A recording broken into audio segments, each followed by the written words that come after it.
Every November, Australia literally stops for one race. Offices go quiet, streets go quiet, everyone stops to watch this one race. What is the race? It's the Melbourne Cup.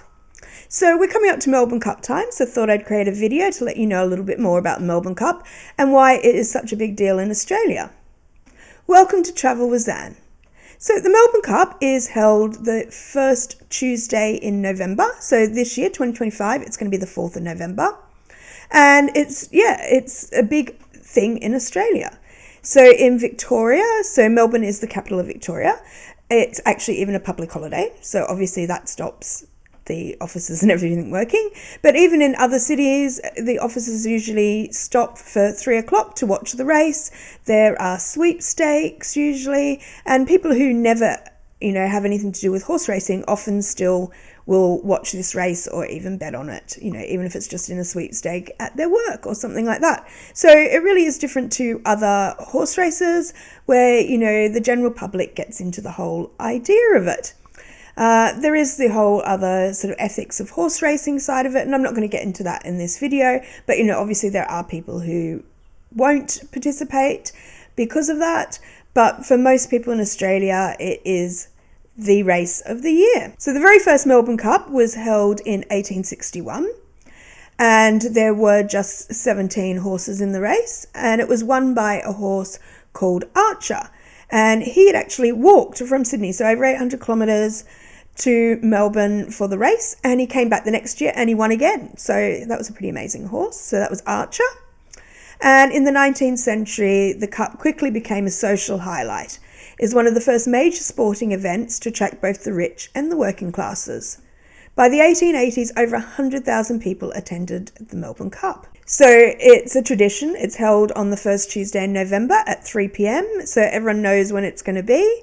And the winner takes home millions. It's a major, major prize. And the cup itself is even made of gold. So yeah, that's pretty cool. So as well as the Melbourne Cup itself, it's part of the Spring Carnival. And so there are several days of races. So there's also Ladies' Day and other races on the few days running up to the Melbourne Cup. So fashion plays a huge role in the Melbourne Cup. Think fascinators, amazing dresses, suits, prizes for the best dressed.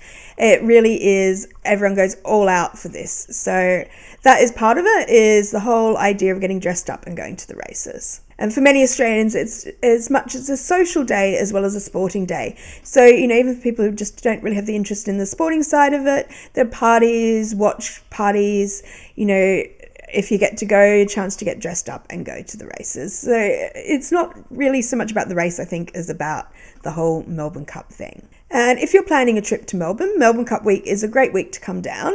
So as well as the races, it's spring, the weather is improving. Okay, it's raining today, but in general, the weather is improving in Melbourne.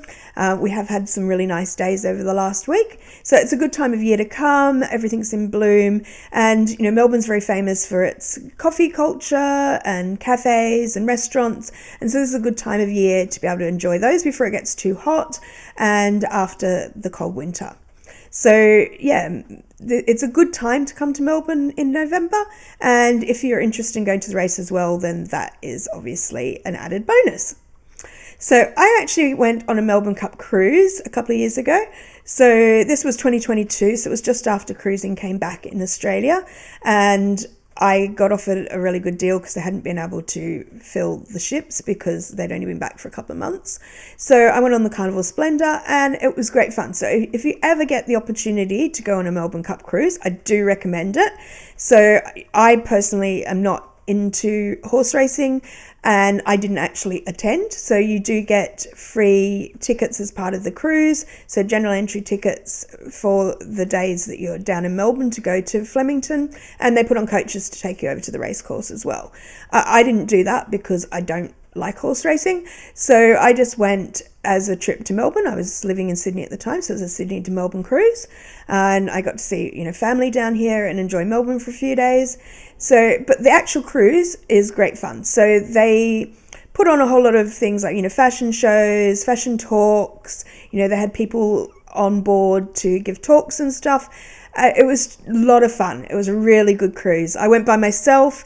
The people obviously at the table at dinner were there for the horse racing, but no one, questioned when I said, I'm not really into horse racing. So it was all great. So yeah, I do recommend, if you can go on a Melbourne Cup cruise, it's a bit different and lots of fun. So as well as the Cup, there's plenty of things to enjoy in Melbourne Cup week. There's pop-up events, rooftop bars, all sorts of things to do in Melbourne. There's the parade that takes over Swanston Street, and the Flemington Roses are always amazing.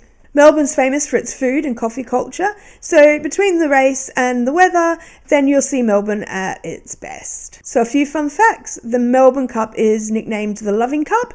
This is due to the handles, the 3 handles symbolising the owner, the trainer and the jockey on the cup. And the crowd has included, royals, celebrities. It's a big event. So it's lots of fun. The most famous horse to have won the Melbourne Cup is Phar Lap. And, he's so famous that there's often exhibitions. Him and his preserved heart are often displayed at Melbourne Museum. There's even been a movie about him. So that's how big the Melbourne Cup is. And yeah, I think it's something that it's worth visiting. As I say, I did have the opportunity to go and I didn't go. But I think if you're into horse racing or just into, festivals, that kind of thing, I think that the Melbourne Cup is worth a visit. So if you've enjoyed this video, please do like and subscribe. It costs you nothing to subscribe, but it means a lot to me and helps my channel grow. And I have done quite a lot of other videos on Melbourne if you are wanting to visit Melbourne. So I will link the playlist up above and down below. And yeah, subscribe to see where I travel to next. I'm still putting up stuff from China.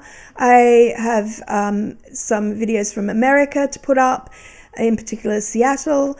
And also I am going on a long trip to Europe early next year.